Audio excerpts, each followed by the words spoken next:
the hunt finally comes to an end.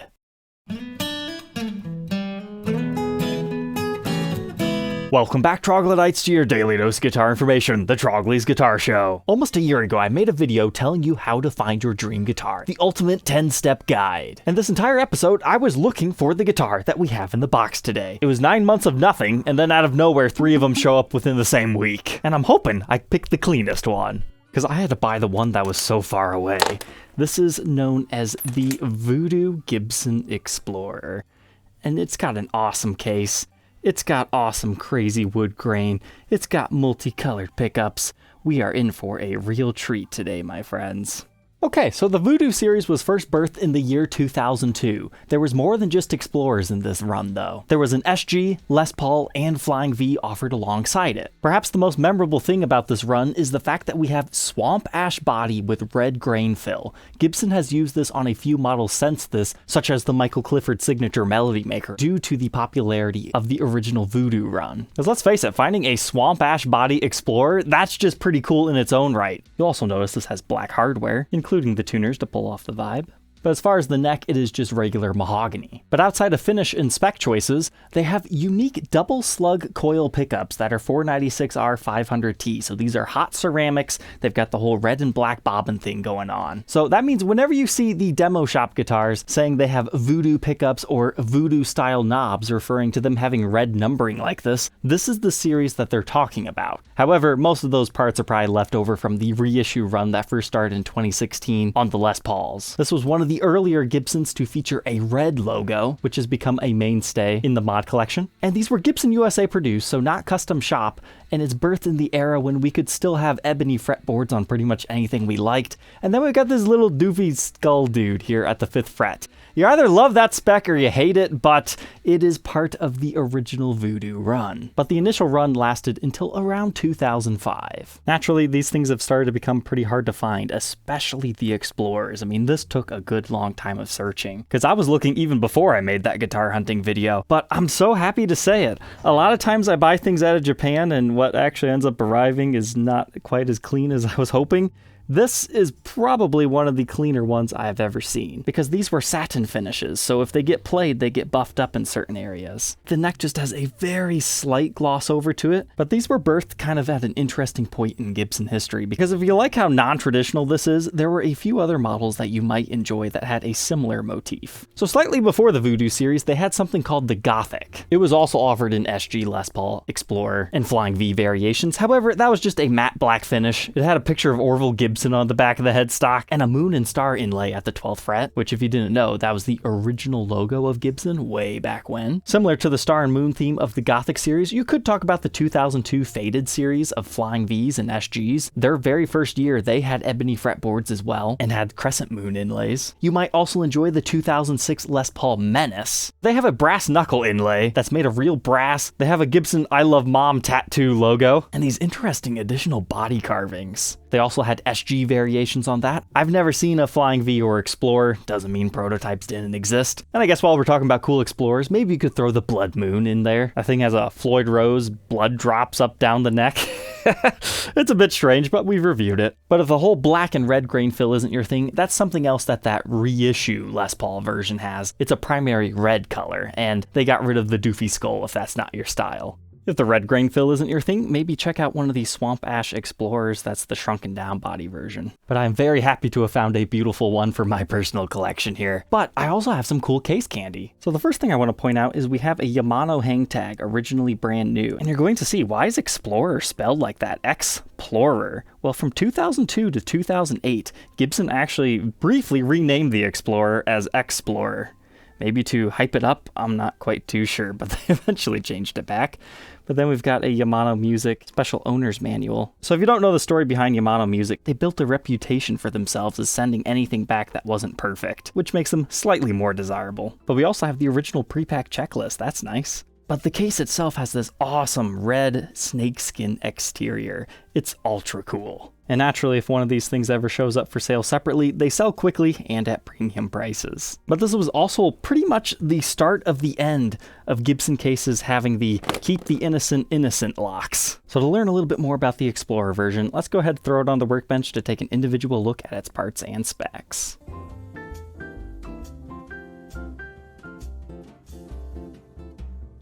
Inside our VooDoo Explorer, let's take a close look at these parts. So if you didn't understand me earlier when I said it's a double slug coil, a normal pickup, if you take the cover off, will have one side that looks like this, and then another side that has these flat slug coils in it. You can see that on the back of this one. This one does not have any adjustable pull pieces. Usually I associate that with cheaper made pickups, but these are the 496R and the 500T in the bridge, but unfortunately we do not have any stickers, as that wasn't common for them to do yet like they do in modern day, which makes life a lot easier. But we can verify that they're hot ceramic pickups with our readings: 14.72 k ohms in the bridge, neck position 8.48, and the middle, just for fun, 5.38. As far as the cavity goes, we do have a long neck tenon, and here's what the bridge one looks like. It's actually nice that they finished it.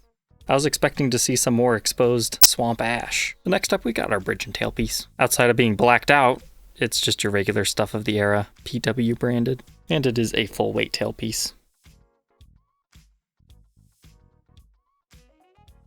But now, before we check under the pickguard, this thing still has the protective film over top of it. I love that. It survived the hazing ritual of people making fun of you on the internet for not taking it off for the first 5 years, but then after that it starts to become cool. But that's really cool to see that body route and the continuation of additional wood grain. But it's just a pretty basic 3-way toggle switch under here, and you can see where the pickup wires go through into our control cavity. And now we've got some close-ups of our VooDoo knobs. They're basically just red numbers on black knobs.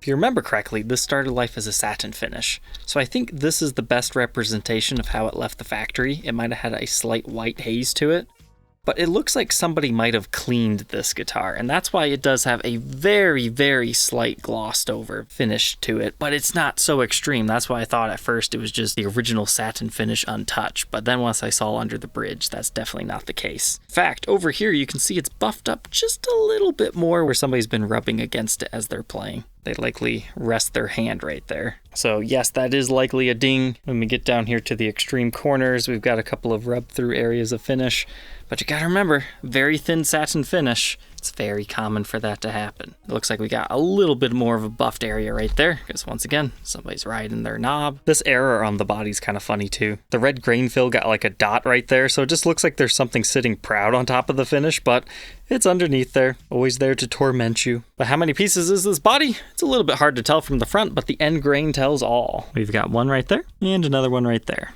But that's a cool side profile. I would say it's even cooler than the top of the guitar. Just for fun, here's some along the other edge. Not as cool as the bottom edge, but still cool.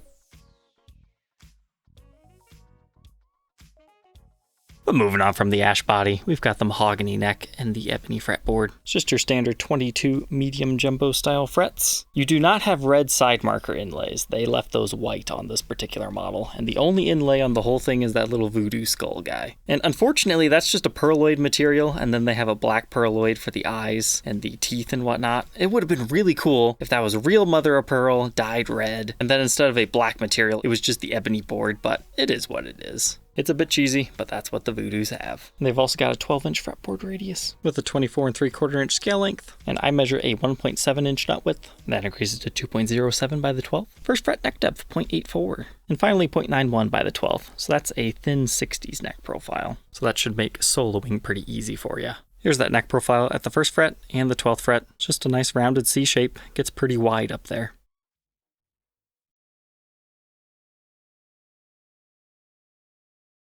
Oh, and let's point out the fact that we have a black nut. That was a relatively new feature. I mean, Gibson's done it a ton since then, but that was relatively new.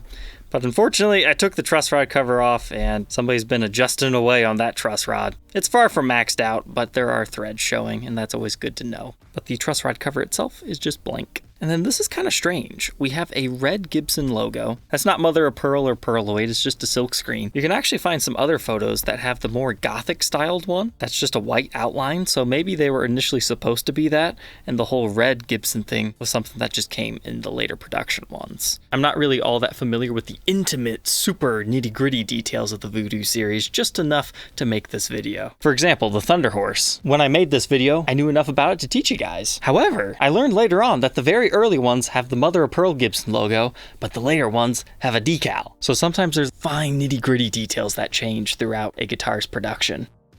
Moving on to the back side, we'll take a quick look at our wood grain. I don't see any like crazy missing finish back here, because the one that had showed up on Reverb, it had a whole area where the finish was just completely gone. It got picked up before I could make a deal, and then it got resold after that. And then the other one was actually at that auction that we talked about in this episode. But since I had this one coming from Japan, I decided to pass on that. And just for fun, our back plate also still has the protective plastic over it. But take a look at the corrosion on these pots. Holy cow, I've never seen that turn green before. However, the inside of this cavity still smells brand new. That's strange. But we've got a black strap button down here with another one right here. And here we can see some more corrosion on that screw head. And I guess we're getting really nitpicky here because we're under really bright lights. You can see some scuffs to the finish. Probably sliding around in the case or rubbed up against something. Now moving up the back side of the neck, I already told you it's been slightly buffed. This was just lightly played at home is my best guess. Because you gotta remember, these things are all the way from the year 2002. 21 years ago, believe it or not. It was made on the 211th day, production number 422, made in USA. There's our black Mini Grover tuners. Here's another area that's been completely untouched as far as what the finish should look like.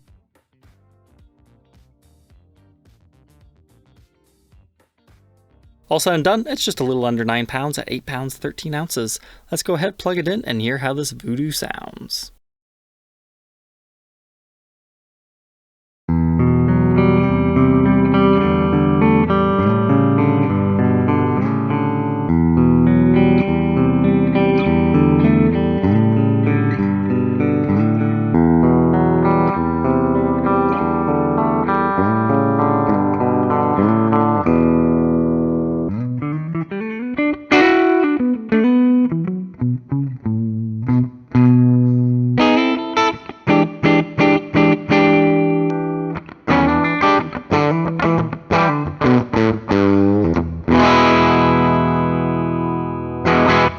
Yeah, these are really hot pickups. You're going to want to pick very softly if you're wanting your traditional clean tones out of it. But it sounds nice like that.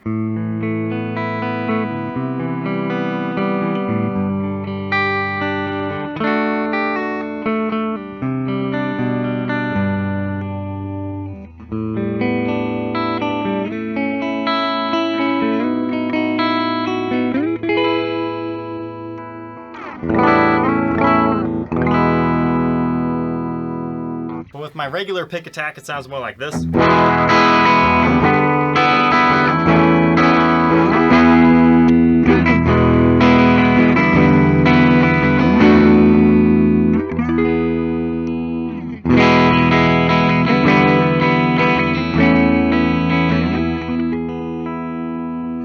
Other option is just to roll your volumes down.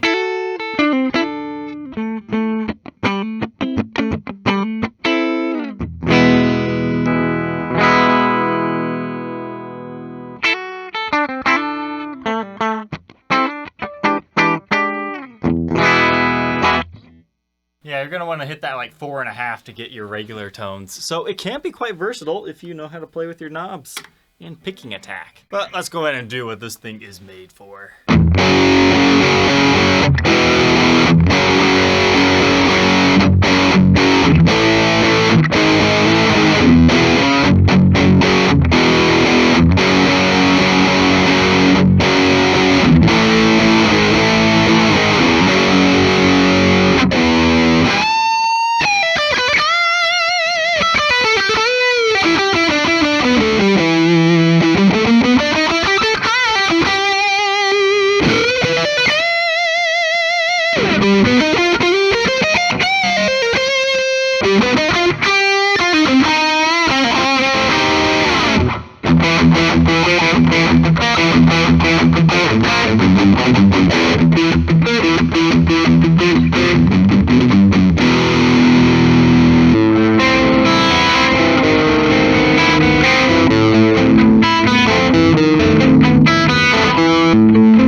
So there we go, the VooDoo Explorer finally documented. These things are really cool. Those pickups are aggressive, but as I showed you, you can tame them for clean tones as well. If anything, I think I like the clean tones better, but generally that's what I like to play rather than super heavy distorted metal riffs, but I'm kind of like just somewhere in between. So this can do it all if you're lucky enough to find one and own one. The skull inlay, yeah, that's to taste for some people, but at least it matches the theme of this. I mean, for me, it's all about the cool swamp ash body on these things. Kind of reminds me of some Sandblasted guitars that manufacturers had done since. But it's definitely a cool dark take on an Explorer. When the market's just filled with like 76 reissues or maybe the odd 58, you finally have something that's, you know, a little bit different without being too over the top. It's a unique piece if you can find one. Alright, Troglodytes, I hope you enjoyed seeing this guitar. Don't forget to like, comment, and subscribe, and we'll catch you tomorrow on the next one. Take care.